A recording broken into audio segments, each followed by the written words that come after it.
സരിതാ നായരുടെ വെളിപ്പെടുത്തലുകൾക്ക് പിന്നിൽ ഗൂഢാലോചന നടന്നുവെന്ന ആക്ഷേപത്തെക്കുറിച്ച് സർക്കാർ തലത്തിൽ അന്വേഷണം നടത്തുമെന്ന് മുഖ്യമന്ത്രി ഉമ്മൻചാണ്ടി. സോളാർ കേസിൽ സർക്കാർ സ്വീകരിച്ച നടപടികളിൽ ഒരു വീഴ്ചയും ഉണ്ടായിട്ടില്ല. സർക്കാരിന്റെ ജനപ്രീതിയിൽ പ്രതിപക്ഷത്തിന് ആശങ്കയുണ്ടെന്നും ഉമ്മൻചാണ്ടി തിരുവനന്തപുരത്ത് പറഞ്ഞു.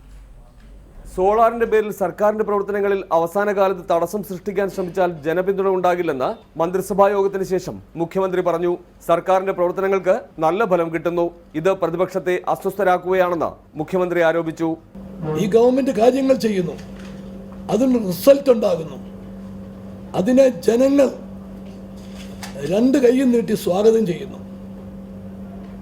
ഇതാണ് ഇടതുപക്ഷത്തെ ഇന്ന് പിടിപ്പിച്ചിരിക്കുന്നത്. സരിതയുടെ വെളിപ്പെടുത്തലുകളുമായി ബന്ധപ്പെട്ട ഗൂഢാലോചന സംബന്ധിച്ച് സർക്കാർ തലത്തിൽ അന്വേഷിച്ച് ശക്തമായ നടപടി സ്വീകരിക്കും. UDFന്റെ ശുപാർശ നേരിട്ട് തന്നെ പറഞ്ഞിട്ടുണ്ട്. ആ ശുപാർശ ഗവൺമെന്റ് തലത്തിൽ അന്വേഷിച്ച് ആവശ്യമായിട്ടുള്ള തീരുമാനമെടുക്കും. തമ്പാനൂർ രവിയുടെയും ബെന്നി ബെഹനാന്റെയും CD സംബന്ധിച്ച് അവർ തന്നെ മറുപടി പറഞ്ഞിട്ടുണ്ട്. അവരതിന് മറുപടി പറഞ്ഞിട്ടുണ്ട്. ഇതിൻ്റെ സത്യം മുഴുവൻ പുറത്തു വരും.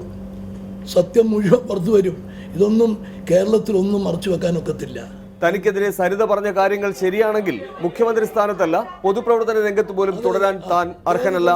ഈ പറഞ്ഞ കാര്യങ്ങളിൽ, എനിക്കെതിരെ പറഞ്ഞിട്ടുള്ള കാര്യങ്ങളിൽ 1% ശരിയാണെങ്കിൽ ഞാൻ ഈ സ്ഥാനത്ത് മാത്രമല്ല പൊതുരംഗത്ത് പോലും നിൽക്കാൻ അർഹനല്ല. പക്ഷേ നിങ്ങളാരും സാഹചര്യങ്ങൾ നോക്കുന്നില്ല.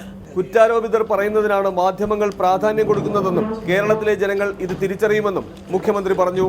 റിപ്പോർട്ടർ, തിരുവനന്തപുരം.